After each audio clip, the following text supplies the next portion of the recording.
네, 우리 다 함께 기도하겠습니다. 하나님 아버지, 정말 오늘도 변함없이 하나님을 아버지라 이렇게 부르고 또 우리 각자 자리에서 하나님을 경배하고 높여드릴 수 있도록 허락하시는 애 진심으로 감사를 드립니다. 정말 하나님 아버지께서 우리 거룩한 이곳에 함께 하신 줄 저희들이 알고 있으니 정말 이 시간 우리 모두가 하나님께 집중하게 도와주시고 또 하나님께서 우리한테 들려주시는 그 음성을 들을 수 있는 시간 될 수 있도록 은혜를 베풀어 주시옵소서.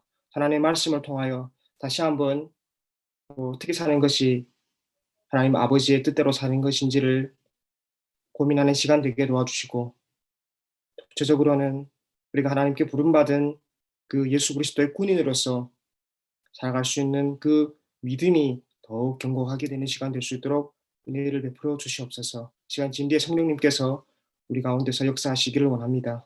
살아계신 주 예수 그리스도 이름으로 기도합니다.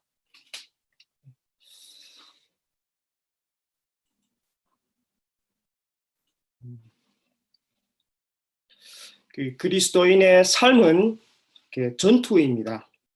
소풍이나 여행이 아니라 정말 이 땅 살아가는 동안 눈에 보이지 않는 그 어둠의 세상 주관자들과 매일 전투를 벌이며 살아가야 하는 것이 그리스도인의 삶입니다.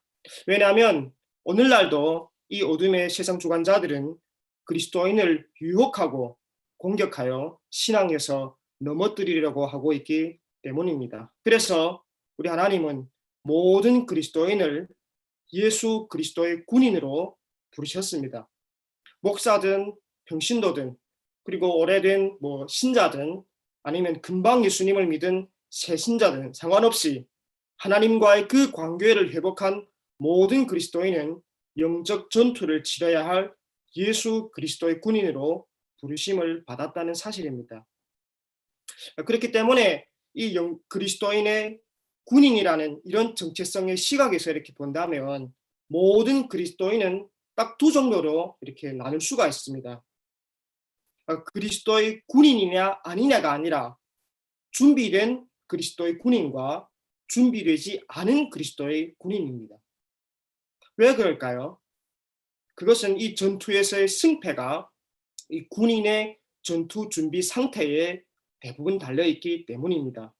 이 군인의 전투 준비가 부족하거나 부실하면 전투에서 이렇게 패할 가능성이 높지만 전투 준비가 잘 된 군인은 전투에서 승리를 거둘 수가 있습니다.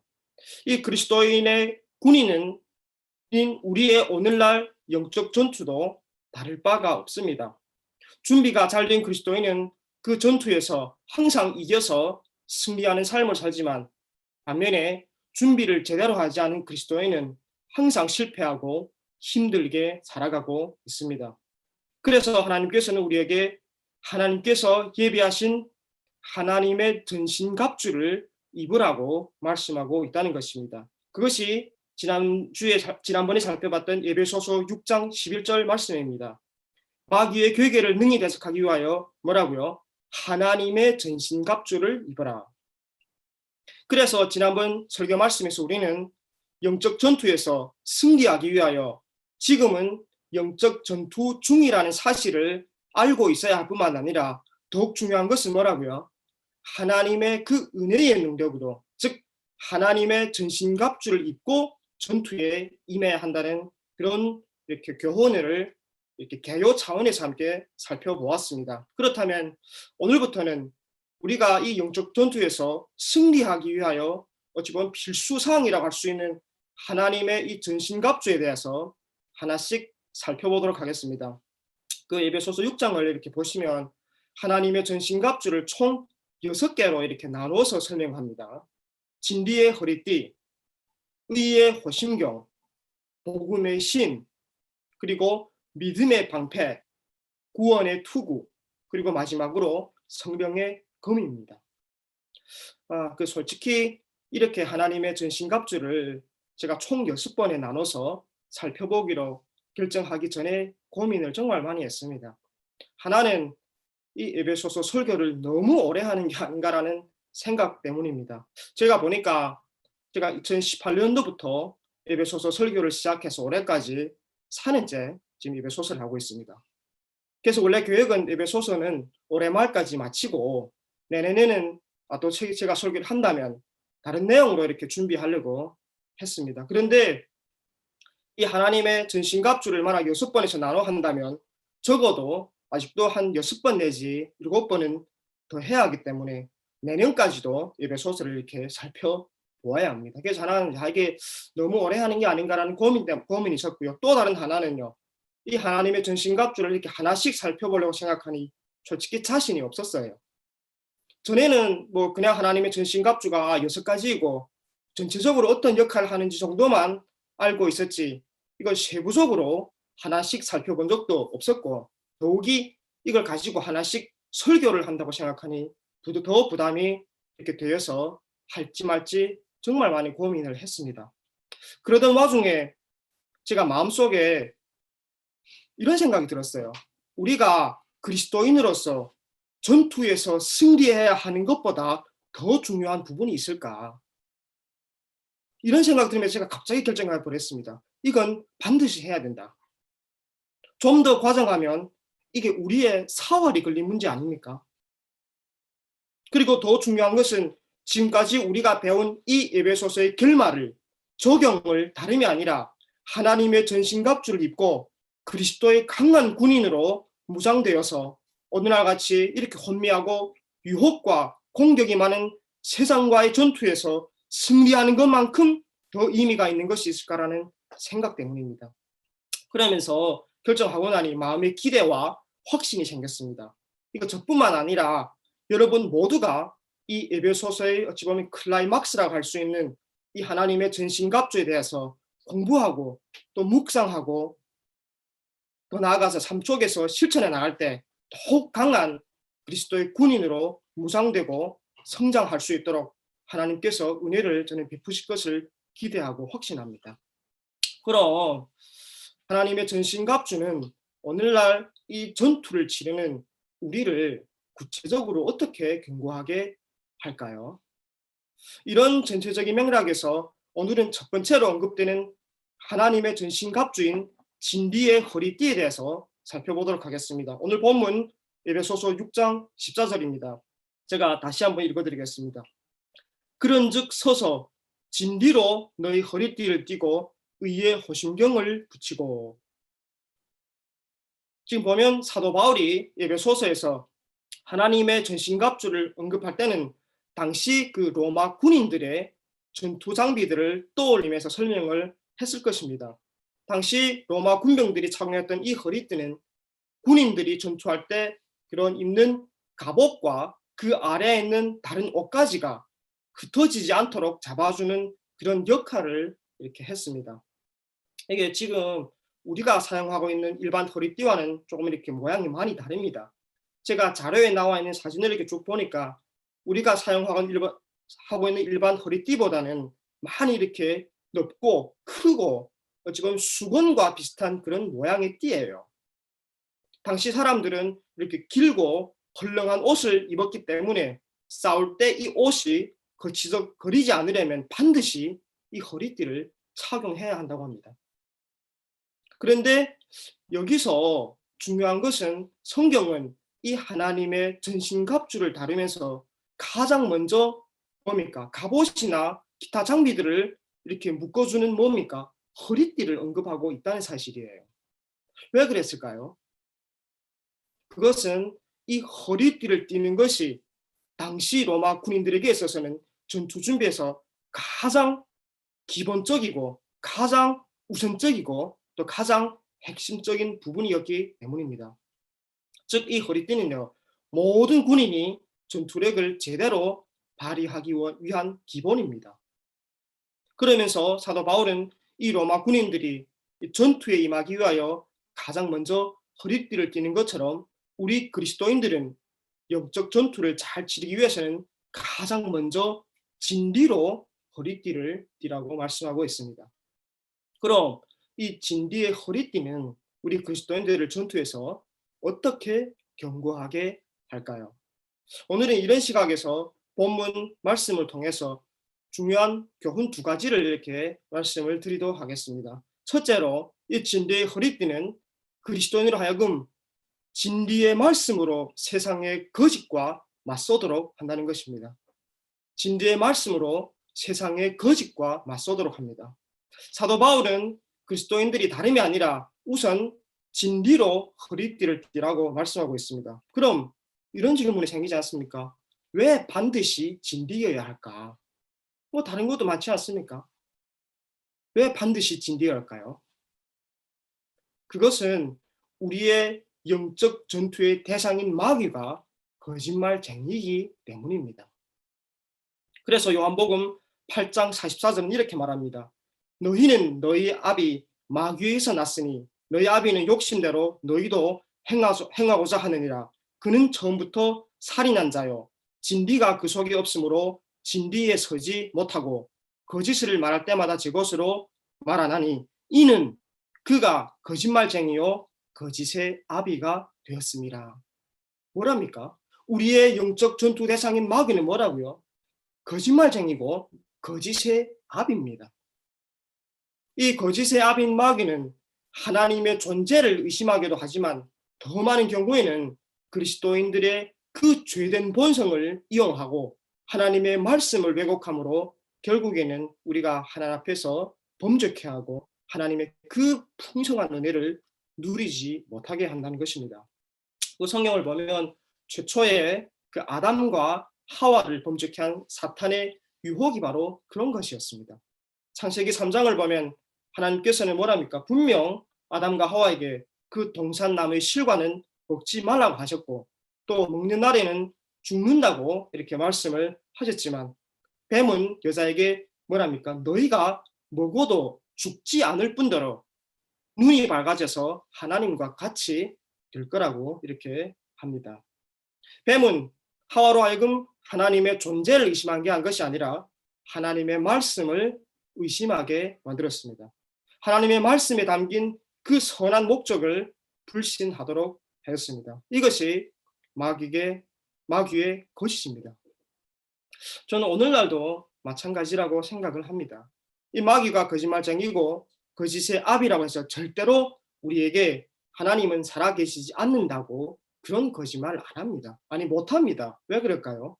그것은 그리스도인들은 하나님의 존재 자체는 의심하지 않기 때문입니다. 대신 오늘날 마귀는 인간의 그 죄된 본성을 이용하여서 그리스도인들이 바른 세계관과 가치관을 형성하지 못하도록 유혹하고 공격한다는 사실입니다. 그 중에서도 오늘날 그리스도인들이 마귀에게 이용당하기 가장 쉽고 취약한 부분이 저는 바로 그 인간이 중심을 향한 욕망이라고 생각합니다. 중심을 향한 욕망. 끝없이 노력하는 삶을 통해서 궁극적으로 다른 사람이 누릴 수 없는 그 무엇을 가져보고 누리고 싶은 것. 이것이 바로 그리스도인들도 결코 자유롭지 못한 오늘날 세상의 가치관이라는 사실입니다. 이것을 요즘에는 무슨 단어로 쓰는가 하면 이너서클이라는 용어로 표현합니다. 이게 이너서클 영어인데요. 이게 중국어로 직역하면 뭔가 하면核心 集团이에요. 이게 쉬운 말로 말하면 요즘 말하는 인싸입니다. 인싸. 그러니까 다른 사람들과는 질적으로 다른 이런 이너서클을 만들어서 그 속에서 존재감과 우월감 그리고 안정감을 누리고 싶은 것 이것이 바로 오늘날 인간들의 중심을 향한 욕망입니다. 그 팀 켈러 목사님은 내가 만든 신이라는 그 책에서 그 성공한 사람의 전형으로 구약에 등장하는 그 열왕기하 5장에 등장하는 나아만 장군을 이렇게 소개합니다. 성경을 보면 그는 나아만 장군은 큰 용사였는데 뭡니까? 나병 환자였습니다.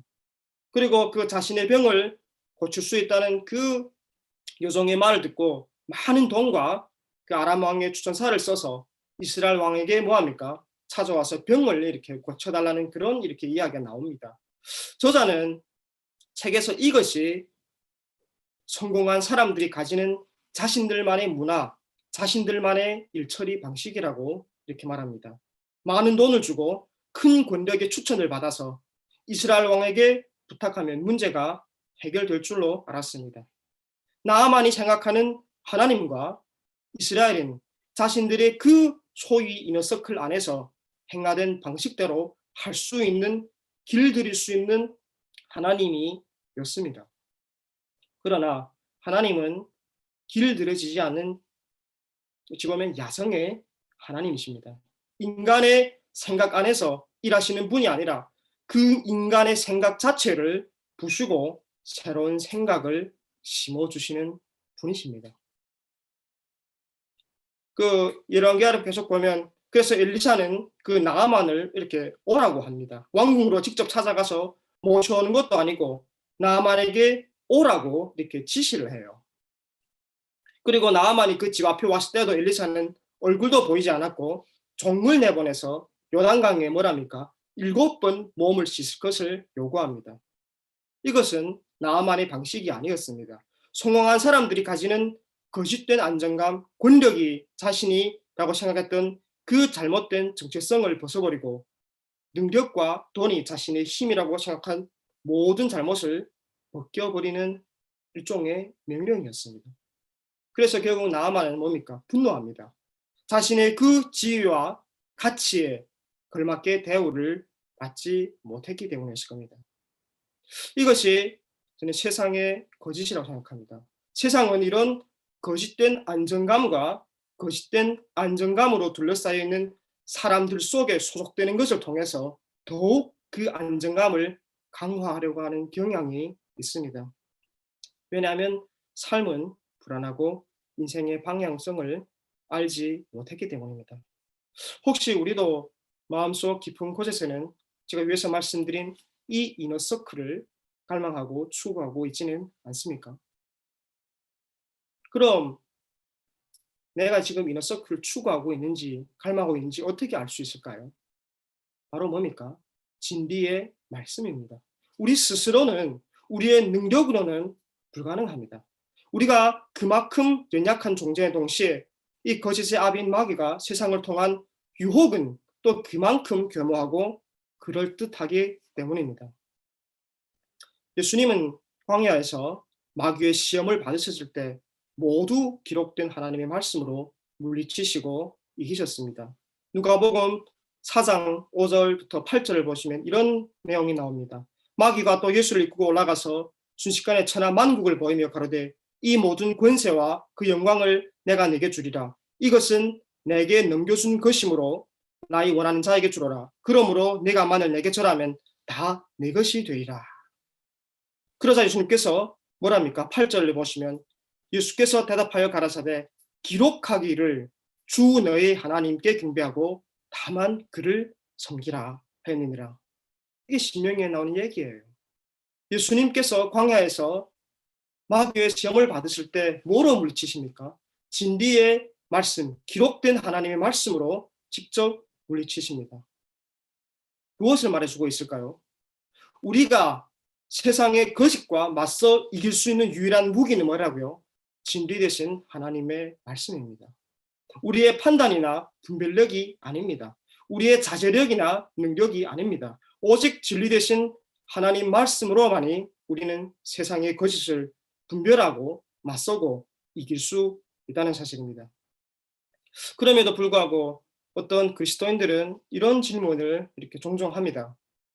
성경을 계속 보고 있는데, 성경을 계속 읽고 있는데도 왜 저희 삶에 변화가 없을까요? 성경을 1년에 한 통독, 계속 1년에 뭐 한 번씩 통독하고 성경을 계속 읽는데도 왜 삶의 변화가 없을까요? 왜 그랬을까요? 그 밴쿠버 기독교 세계관 대학원의 원장으로 계시는 그 전성민 교수님이 최근에 책을 한 권 냈는데요. 그 제목이 세계관적 성경 읽기입니다. 이 저자는 이 책에서 뭐라는가 하면 그리스도인들이 성경을 계속 읽음에도 불구하고 삶의 변화가 없는 것은 성경 읽기가 세계관을 변화시키는 대신에 우리의 세계관이 성경 읽기에 영향을 미치기 때문이라고 말씀하십니다. 무슨 의미입니까? 우리의 잘못된 세계관을 가지고는 성경을 아무리 많이 읽어도 삶의 변화가 없다는 얘기입니다. 그러면서 저자는 우리의 성경 읽기가 세계관을 바꾸는지 아니면 세계관의 영향을 받는지를 알 수 있는 중요한 잣대가 바로 겸손이라고 이렇게 말합니다. 그러면서 이렇게 설명하십니다.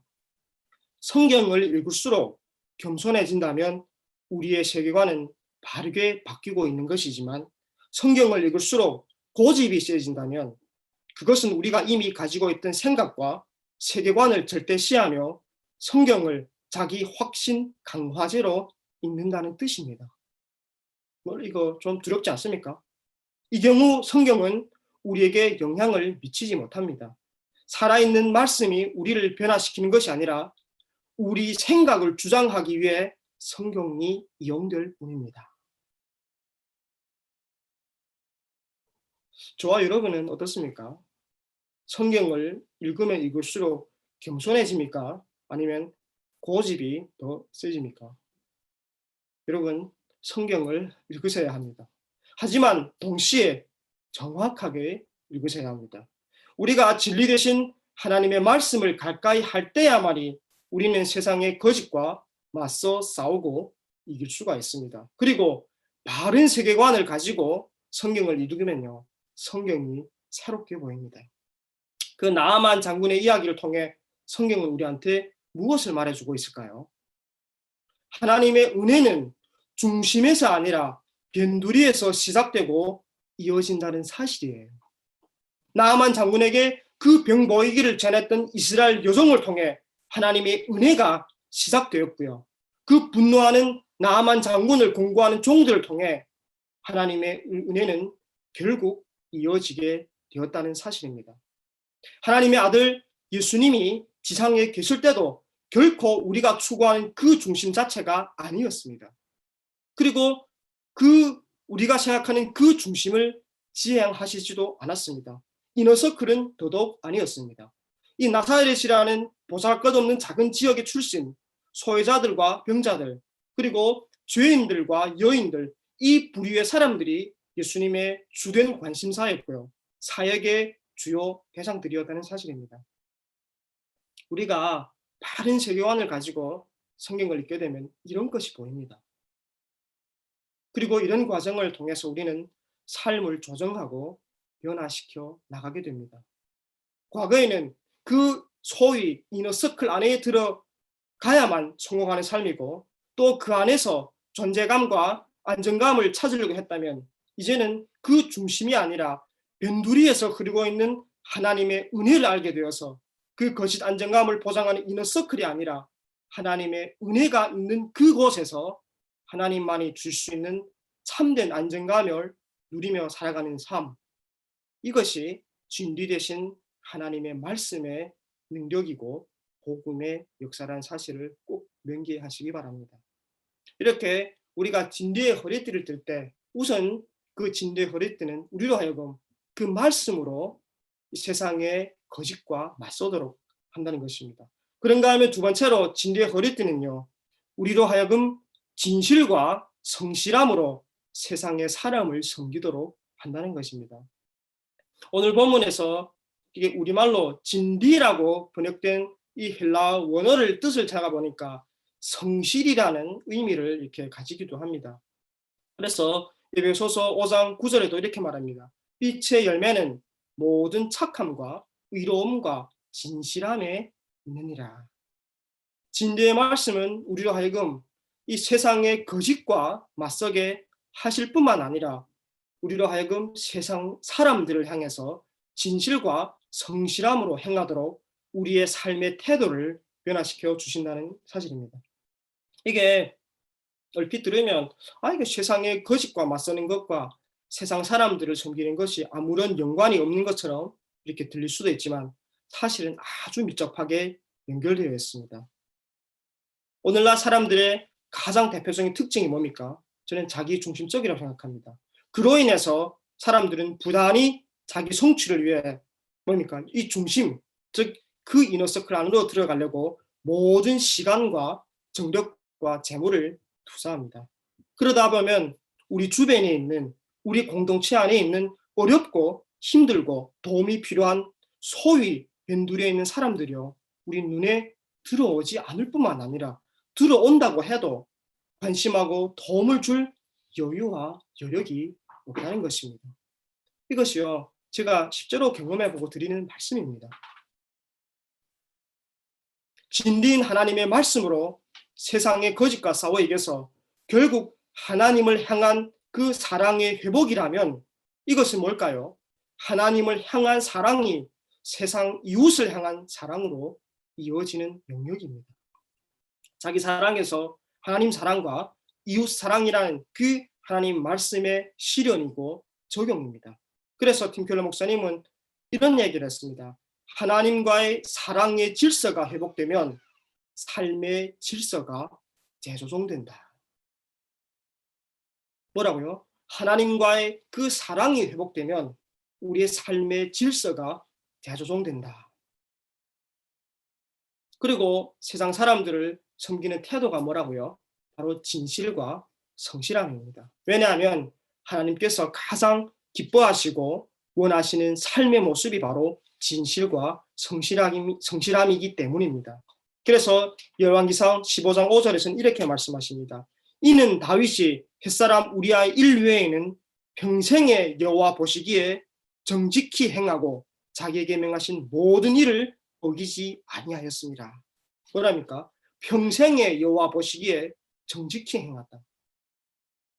하나님께서 가장 귀하게 보시는 모습이 뭡니까? 성품이 바로 정직이에요. 오늘날 이렇게 젊은 사람들의 문화 내러티브 중에 하나는 바로 직업의 성취를 통해서 인생의 목적을 추구하려는 것입니다. 이 자아실현과 자아성취를 일과 연관시켜서 꾸준히 가르침을 받아온 영향이라고 생각합니다. 하지만 성경을 보면 하나님이 태초에 일을 디자인하셨고 또 하나님의 일에 인간을 동참시켜서 그 문화 명령을 수행하도록 하셨습니다. 일은 인간을 자유하게 하는 도구이고 세상을 섬기는 그런 기쁨을 누리는 것이지만 일 자체가 우리를 구원해 주는 것은 절대 아닙니다. 때문에 이 참된 열정과 만족은요, 일과 성취를 통해 얻는 것이 아니라 이 인간은 자기 자신보다 더 큰 그 대의, 비전, 즉 하나님께서 우리를 부르시고 구원하신 그 목적에 헌신할 때 삶의 의미를 느끼는 존재라는 사실이에요. 자신보다 더 큰 대의에 헌신하는 것, 그것이 바로 우리가 이 세상에서 진실과 성실함으로 세상 사람들을 사랑하고 섬기는 구체적인 표현이에요. 이것이 어찌 보면 하나님의 아들 예수 그리스도께서 이 땅에 친히 오셔서 보여주신 삶입니다. 예수님은 진실과 성실함으로 하나님께 순종하는 삶을 사셨고 약자들을 위로하고 치유하고 필요를 공급함으로 섬기셨고요. 궁극적으로는 십자가에서 희생하시면서까지 우리를 죽음과 저주에서 구원해 주셨습니다. 우리가 영적 전투에서요, 하나님의 전신갑주인 이 진리의 허리띠를 정말 바르게 띠게 된다면 하나님은 예수 그리스도의 이 십자가 영성과 능력으로 우리를 견고하게 하실 것입니다. 그리고 중심이 아니라 그 변두리에서 섬김을 받는 삶이 아니라 섬기는 삶으로, 그리고 자신을 희생하시면서까지 하나님과 이웃을 사랑할 수 있는 강한 그리스도의 군인으로 살 수 있도록 은혜를 베푸시라 확신합니다.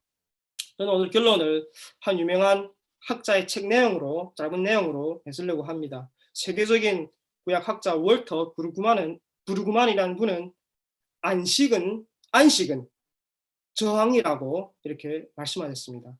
안식은 저항이다.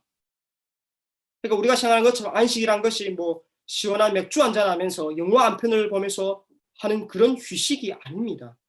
안식은 단순한 그침이나 쉼이 아니라 이 세상의 거짓과 맞서 싸우는 그 전투에서의 승리 결과로 오는 만족과 평안과 기쁨입니다. 이 땅은 우리의 안식과 평안을 빼앗아가려는 수많은 공격들이 있는 현실입니다. 이 땅에서 안식을 누리려면 싸워야 합니다. 저항해야 합니다. 그리고 훈련되어야 합니다. 그럴 때 우리는 하나님께서 주시는 그 참된 안식을 누리며 살아갈 수 있다는 사실입니다. 사랑하는 성도 여러분, 하나님은 우리를 영적 전투에 임할 예수 그리스도의 군인으로 부르셨고 하나님의 전신갑주를 친히 입혀 주십니다. 우리가 이 진리의 허리띠, 즉 하나님의 말씀을 가까이 할 때 우리는 세상의 거짓과 맞서 이길 수 있고 또 진실과 성실함으로 세상을 섬길 수 있습니다. 그럴 때 하나님께서 저희와 저희 공동체가 오늘날처럼 상처 입은 이 세상에서 위로와 희망이 되고 또 하나님의 영광을 드러내실 줄로 믿습니다. 우리 다 함께 찬송을 부르면서 하나 앞에 나가겠습니다.